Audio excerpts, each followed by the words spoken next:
안녕하세요, 여러분. 굿모닝 행정학을 진행하는 여러분의 영디 최영희입니다. 자, 47일 차고요. 행정 완료로 오늘 아침을 열어보도록 하겠습니다.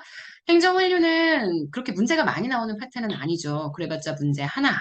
정말 안 나오는 경우도 있고요. 하지만 그렇다고 해서 아예 안 볼 수 없는 파트여서 제가 수업을 할 때에도 기본 개념들, 정말 출제가 반드시 될 것 같은 느낌이 드는 기본 개념들 몇 가지만 정리를 해서 수업을 진행을 했었는데요. 저희 복습 스터디도 마찬가지로 좀 짤막하게 진행을 하도록 하겠습니다. 그래서 오늘 47일 차 하루로만 행정관리는 다 마무리를 하려고 합니다. 자, 하나씩 들어가 보도록 하겠습니다.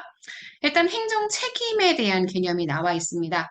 행정 관료가 도덕적, 법률적 규범에 따라 행동해야 하는 국민에 대한 의무, 그래, 요걸 행정 책임이라고 표현을 하죠.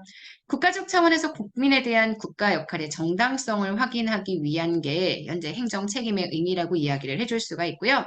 그래서 행정 권한의 강화, 행정 재량권이 확대되면서 행정의 책임의 확보 필요성이 등장을 하고요. 결국 행정 통제를 통해 행정의 책임을 구현하고자 합니다. 그래서 제가 수업 시간에도 얘기했지만 여기 나와 있는 이 행정 책임하고 행정 통제는 일종의 동전의 앞뒷면 같은 관계, 책임을 다하게 만들어주기 위해서는 행정에 대한 통제가 반드시 필요합니다.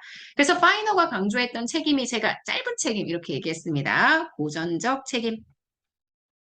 그래서 파이너가 짧고 고전적인 게 짧고 그리고 프리들이 현대적인 책임이죠. 현대적인 책임론, 자율적인 형태의 책임입니다. 그래서 관료의 내면적인 기준에 의해서 만들어지는 내재적 책임론 이걸 프리드리히가 주장을 했고요. 파이너는 고전적이죠. 상대적으로 외재적 책임론. 그러니까 책임의 중요성을 강조할 때 파이너 같은 경우에는 외부적으로 만들어지는 행정 통제에 대한 부분들이 굉장히 중요하다라고 얘기를 한 거고요. 프리드리히는 내재적인 현대적 책임이 강조하다라고, 현대적 책임이 중요하다라고 얘기를 했다. 이렇게 봐주시면 될 것 같습니다. 자, 그 다음 행정 통제 가도록 할까요? 행정 책임 확보 수단으로 관료로부터 재량권을 뺏어서 궁극적으로 민주주의, 관료제 간의 조화를 추구하기 위한 게 바로 행정 통제입니다. 입법국가 시기에 강조가 되던 통제는 외부 통제의 형태지만 행정국가 시기에는 행정부의 역할이 너무 커지기도 하고요. 전문적이 되다 보니까 외부적인 통제가 상당히 어렵습니다. 그래서 입법 통제보다는 외부 통제보다는 내부적인 통제가 더욱더 강조가 된다라고 얘기를 해줄 수가 있죠. 그래서 통제의 기준 확인하고 그에 대한 정보 수집하고 평가해서 시정 조치를 하는 활동까지가 전체 통제에 대한 내용이다. 이렇게 정리를 해줄 수가 있습니다. 그래서 유형을 보시게 되면 일단 입법 통제, 사법 통제, 국가가 하는 통제는 우리가 공식적인 통제라고 얘기를 합니다. 행정부 외부에서 이루어지는 통제는 외부 통제라고 이야기를 해줄 수가 있고요. 민중 통제, 선거나 정당이나 언론, 시민단체들이 해주는 통제는 우리 비공식적 통제, 하지만 이것도 행정부 외부에서 이루어지는 통제이기 때문에 외부 통제. 그러니까 외부 통제냐, 내부 통제냐, 외부 통제냐, 내부 통제냐, 그리고 공식적인 국가 기관에 의한 통제냐, 아니면 비공식적인 방법의 통제냐, 요걸 구분하시는 게 정말 중요할 것 같아요. 자, 그 밑에 자, 회계검사, 직무감찰, 성과감송 다 감사원이 하는 거네요. 그래서 감사원이 하는 통제, 바로 내부적인 통제이자 공식적인 형태의 통제가 됩니다. 국무조정실을 통한 통제, 인사를 통제하거나 공무원의 정원을 통제하거나 예산을 통해 통제하는 건 다 내부적이고 공식적인 형태의 통제고요. 공무원으로서의 직업윤리, 동료 집단의 평판 이런 건 다 내부적이자 비공식적인 형태의 통제가 됩니다. 오케이? 자, 그러면 그 다음 갈까요? 옴부즈만 제도에 대한 건 단독으로 자주 출제가 되는 영역이기 때문에 요거는 네, 꼭 정리를 해주셔야 합니다. 자, 일단 옴부즈만은 행정관료의 불법, 부당 두 가지죠. 불법적인 행위, 부당한 행위. 요거에 대해서 침해를 받은 시민이 제기한 사항을 조사해서 시정을 권고하는 국민 권리 구제 제도입니다. 19세기 일단 제일 먼저 채택했던 국가는 스웨덴이죠. 그래서 나라마다 좀 설치 주체가 누구냐에 따라 의회에 소속되기도 하고 행정기관에 소속되기도 하고 독립적으로 움직이기도 하고 여러 가지가 있습니다. 스웨덴은 지금 보시는 의회 소속형이고요. 아무리 의회 소속이 아닌 행정기관 소속형이라고 이야기를 하더라도 직무상 엄격히 독립되어서 국정을 통제하는 기능을 가지게 됩니다. 하지만 강제력이 약간 부족해서 행정기관의 결정에 대해서 직접 취소를 하거나 변경할 수 있는 권한을 가지진 않기 때문에 지금 보시는 요거 강제력이 약간 부족하고요. 이 옴부즈만인 사람들은 임기가 길고 보통은 강력한 신분 보장이 이루어진다는 점도 기억을 해주셔야 합니다. 절차상 제약이 다른 사법적인 절차를 진행하는 것보다는 훨씬 쉬워서요. 시민들의 접근이 용이합니다. 신속한 처리, 저렴한 비용. 그래서 우리나라는 현재 국무총리 소속의 국민권익위원회가 이 옴부즈만의 역할을 담당하고 있습니다.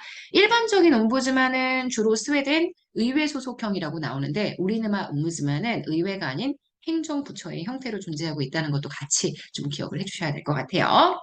자, 그 다음 10-7번입니다. 전자정부. 개념만 정확하게 아시면 돼요. 정보기술을 활용해서 행정 업무를 전자화 시켜주는 것.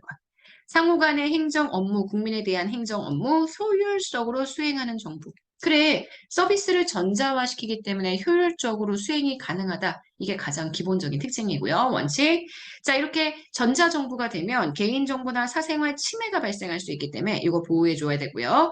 행정정보의 공개, 공동용 확대되고요. 중복투자 방지, 상호 증진 운용성을 증진하기 위한 이게 원칙입니다. 그래서 우리 이번에 기출, 2022년에도 기출되었었던 정보기술 아키텍처 같은 것들, 전자정보 아키텍처 같은 것들은 아시겠지만 기본 설계도를 공유해서 중복 투자를 방지하고 상호 운용성을 증진하기 위한 목적으로 만들어진 것이다. 이렇게 기억해 주시면 됩니다. 그래서 정보기술 아키텍처.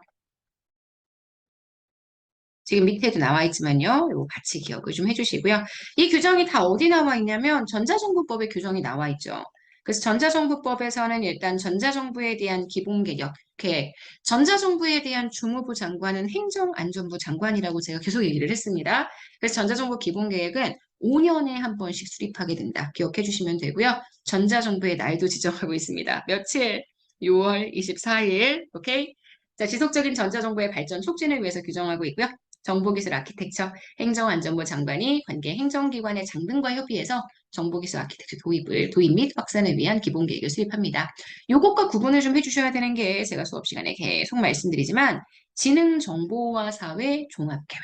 요거는 지능정보화 기본법이라는 다른 법으로 우리나라가 지능정보화 사회가 되어가니 그에 대한 대응을 하죠. 전자정보는 물론 전자정보도 지능정보화 사회의 일환일 수 있습니다. 하지만 이건 전자정보가 포커스가 아니라 우리나라가 지능정보에 어떻게 대응을 할 것인지. 그래서 이거는 주무부 장관이 과학기술 정보통신부 장관입니다. 법이 개정되어서요. 지능정보화 사회 종합계획은 3년마다 한 번씩 수립을 하게 됩니다. 기억해 주시고요. 자, 빅데이터에 대한 내용도 나오죠. 빅데이터는 3V. 그죠? 3V 중요합니다. 속도, 다양성, 크기. 그래서 velocity, variety, 그다음 볼륨 이렇게 세 개의 V. 이게 빅데이터의 특징이고요. 정형화, 비정형화되어 있는 데이터 전체의 총량이 들어간다라는 것. 이 개념이라는 거 기억해 주시고요. 4차 산업혁명도 최근에는 좀 강조가 되고 있기 때문에 초연결, 그다음 초예측, 초지능 먼저죠. 그다음 초예측. 사물 인터넷 같은 것들을 구현해서 빅데이터를 활용한 맞춤형의 공공 서비스를 지향해서 스마트 도시를 구현하고자 하는 것. 전자정부 패러다임의 가장 핵심이라고 이야기를 해줄 수가 있습니다.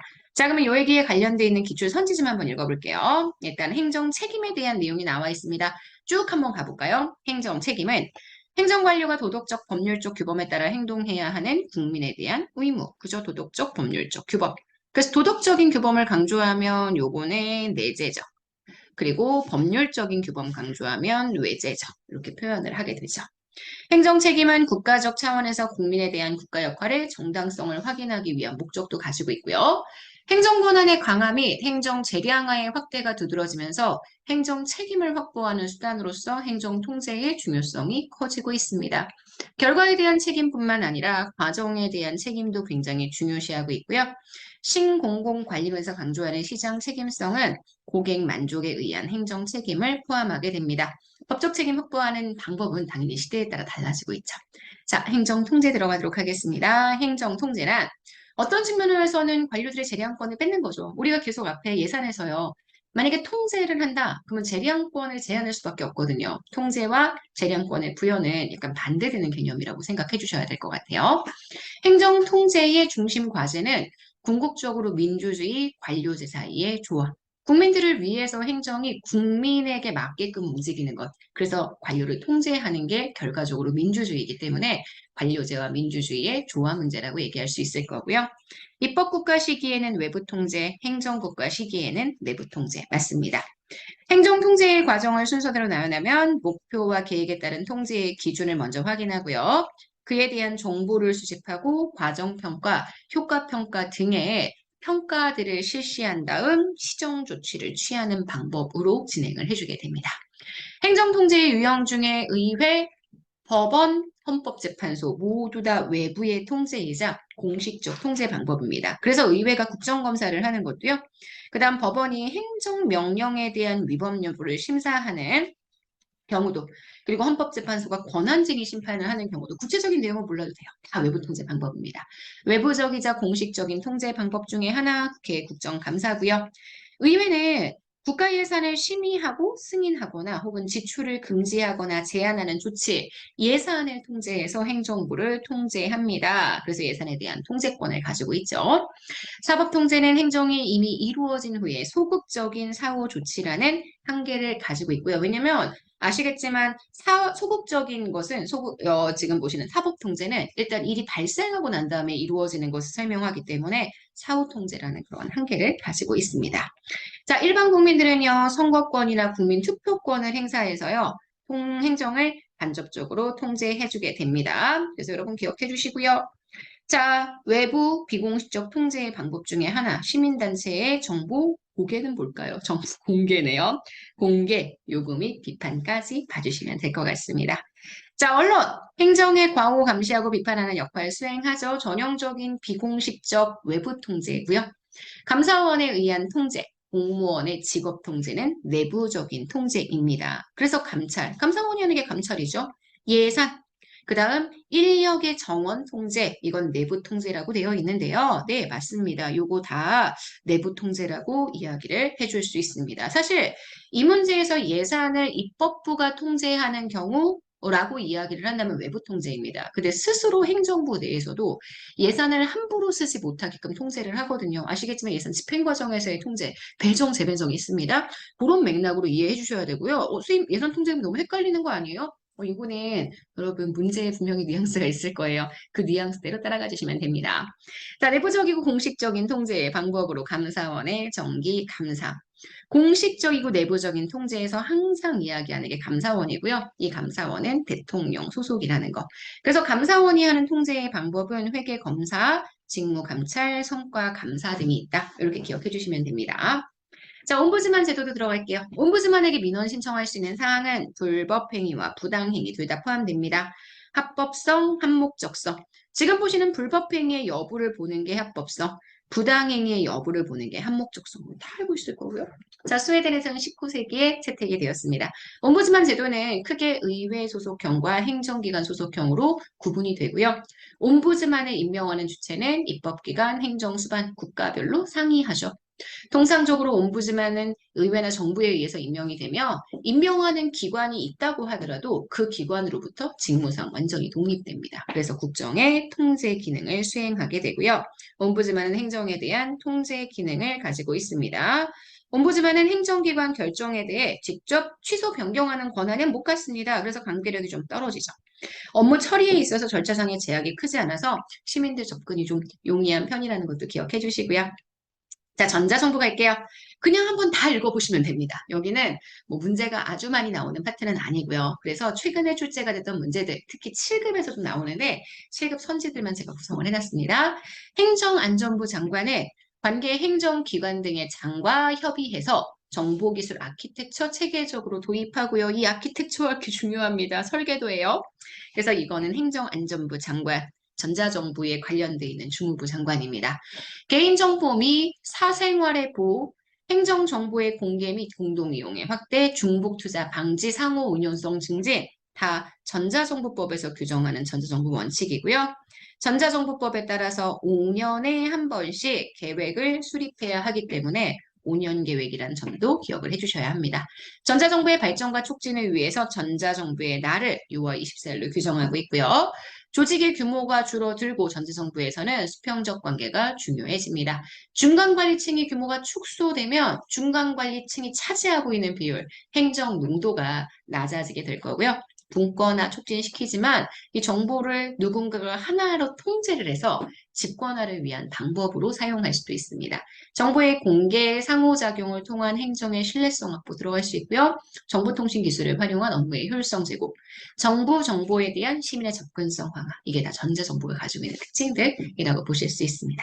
자, 문제 들어가 볼게요. 4번, 행정통제에 대한 설명으로 옳은 것은 내부적 비공식적 통제의 국무조정실, 국무총리 밑에 있는 국무조정실에서 직무감찰을 한다. 내부적이지만 이거는 공식적 통제입니다. 사법통제는 아까도 얘기했죠? 소극적인 사후 처리라는 한계를 갖습니다. 이미 일어나고 난 다음에 법적 판단을 해주는 거기 때문에 이거 맞는 선지고요. 행정이 전문성과 복잡성을 띠게 된 현대 행정국가 시대에는 내부 통제보다 외부 통제가 점차 강조되고 있다. 내부 통제보다 외부 통제? 아니죠. 오히려 외부 통제보다 내부 통제가 더욱더 강조되고 있기 때문에 얘는 X가 되는 것 확인하실 수 있고요. 공식적 내부 통제? 아닙니다. 정당에 의한 통제는 정당한 국가기관이 아니잖아요. 비공식적 외부 통제에 해당하기 때문에 틀린 선지가 됩니다. 자, 정답이 되는 건 그래서 2번 되는 거 보실 수 있습니다. 47일차 행정 완료에 대한 부분은 여기까지 마무리하도록 하겠습니다. 여러분 정말 오늘 하루 잘 보내시고요. 오늘 하루도 여러분 거예요. 안녕.